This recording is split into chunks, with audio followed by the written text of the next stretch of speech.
മലയാള cinema പ്രേക്ഷകർ ഏറെ നാളായി കാത്തിരുന്ന ഒരു ഇൻവെസ്റ്റിഗേഷൻ ത്രില്ലർ മൂവിയായിരുന്നു നമ്മുടെ ഈ ഒരു വലതുവശത്തെ കള്ളൻ എന്നൊരു പടം. അപ്പോൾ ഈ ഒരു പടം ഇപ്പോൾ വളരെയധികം തന്നെ മലയാളി പ്രേക്ഷകർ ഏറ്റെടുത്തിരിക്കുകയാണ്. ശക്തമായ കഥയും റിയലിസ്റ്റിക് പ്രകടനങ്ങളും കൊണ്ട് ഈ സിനിമ ഇപ്പോൾ തന്നെ സോഷ്യൽ മീഡിയയിൽ വളരെയധികം ചർച്ചയായിട്ടുണ്ട്. അപ്പോൾ നമ്മൾ ഇന്നത്തെ ഒരു വീഡിയോയിലൂടെ കാണാൻ പോകുന്ന ഈ ഒരു സിനിമയിൽ അഭിനയിച്ച താരങ്ങളുടെ പ്രായവും കാര്യങ്ങളൊക്കെയാണ്.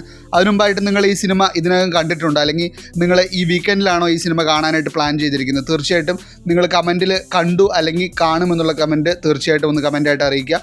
കൂടാതെ തന്നെ നിങ്ങൾക്ക് ഇതുപോലുള്ള വീഡിയോസും കാര്യങ്ങളൊക്കെ ലഭിക്കാനായിട്ട് ചാനൽ ഇപ്പോൾ തന്നെ സബ്സ്ക്രൈബ് ചെയ്യുക. ബെല്ലൈക്കൺ കൂടി എനേബിൾ ചെയ്യുകയാണെങ്കിൽ ഞാൻ അപ്ലോഡ് ചെയ്യുന്ന എല്ലാ വീഡിയോസും നിങ്ങൾക്ക് നോട്ടിഫിക്കേഷനായിട്ട് എത്തിച്ചേരും. അപ്പോൾ നമുക്ക് വീഡിയോയിലേക്ക് പോവാം.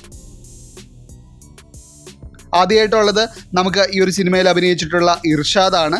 ഇർഷാദിൻ്റെ ഈ സിനിമയിൽ അഭിനയിക്കുമ്പോഴുള്ള പ്രായം എന്ന് പറയുന്നത് 46 അടുത്തത് KR ഗോകുലാണ്. KR ഗോകുൽ ഈ സിനിമയിൽ അഭിനയിക്കുമ്പോൾ അദ്ദേഹത്തിൻ്റെ പ്രായം എന്ന് പറയുന്നത് 24 അടുത്തത് റിനോഷ് ജോർജ് ആണ്.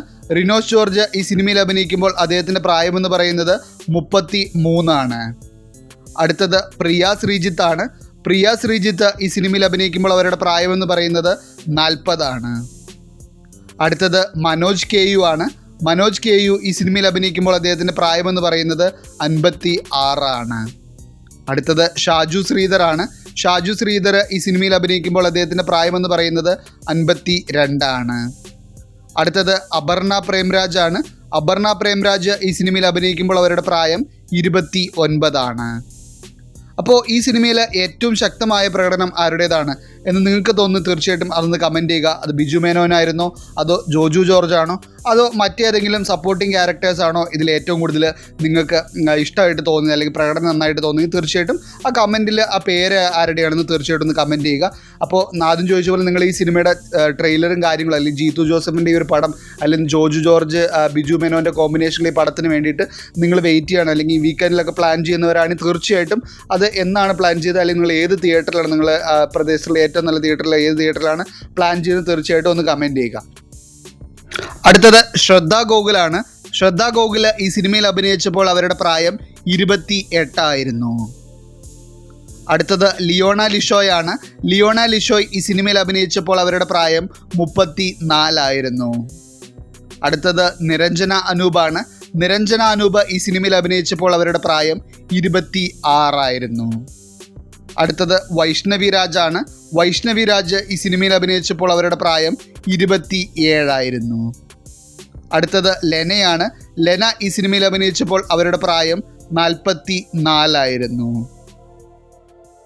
അടുത്തത് ജോജു ജോർജ് ആണ്. ജോജു ജോർജ് ഈ സിനിമയിൽ അഭിനയിച്ചപ്പോൾ അദ്ദേഹത്തിൻ്റെ പ്രായം 44 അടുത്തത് ബിജു മേനോനാണ്.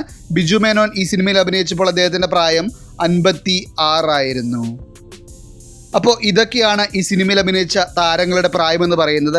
അപ്പോൾ അവസാനമായിട്ടൊരു ചോദ്യം, ഈ സിനിമ കണ്ട ശേഷം ഒരുപാട് പേർ ചർച്ച ചെയ്യുന്ന ഒരു കാര്യമാണ്, ബിജു മേനോൻ അവതരിപ്പിച്ച പോലീസ് കഥാപാത്രമാണോ കൂടുതൽ ഇമ്പാക്റ്റ് ഉണ്ടാക്കിയത്, അല്ലെങ്കിൽ ജോജു ജോർജ് ചെയ്ത ആ ഇമോഷണലി റോളാണോ നിങ്ങൾ മനസ്സിൽ നിന്ന് മാറാത്തത്?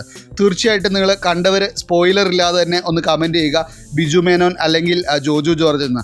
ഈ സിനിമ തിയേറ്ററിൽ തന്നെ കാണേണ്ട ഒരു മൂവിയാണോ, അല്ലെങ്കിൽ OTTയിൽ കണ്ടാൽ മതിയാണെന്ന് തോന്നുന്നുണ്ടോ? അപ്പോൾ നിങ്ങളുടെ കമൻറ്റ് തീർച്ചയായിട്ടും തിയേറ്ററിൽ തന്നെ കാണണം, അല്ലെങ്കിൽ OTTയിൽ നിന്ന് കാണാവുന്നതേ ഉള്ളൂ എന്നുള്ള കാര്യം ഒന്ന് കമൻറ്റായിട്ട് അറിയിക്കുക. അപ്പോൾ നിങ്ങളുടെ അഭിപ്രായങ്ങളും കാര്യങ്ങളാണ് മറ്റുള്ളവർക്ക് ഈ ഒരു സിനിമ കാണുമ്പോൾ അത് പ്രയോജനമാകുന്ന.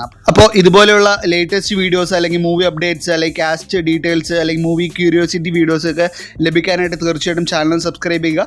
ബെല്ലൈക്കൺ കൂടി എനേബിൾ ചെയ്യുകയാണെങ്കിൽ ഞാൻ അപ്ലോഡ് ചെയ്യുന്ന എല്ലാ വീഡിയോസും നിങ്ങൾക്ക് നോട്ടിഫിക്കേഷനായിട്ട് എത്തിച്ചേരുന്നതായിരിക്കും. അടുത്തൊരു വീഡിയോയിൽ കാണുന്നവരേക്കും എല്ലാവർക്കും ടാറ്റ ബൈ ബൈ.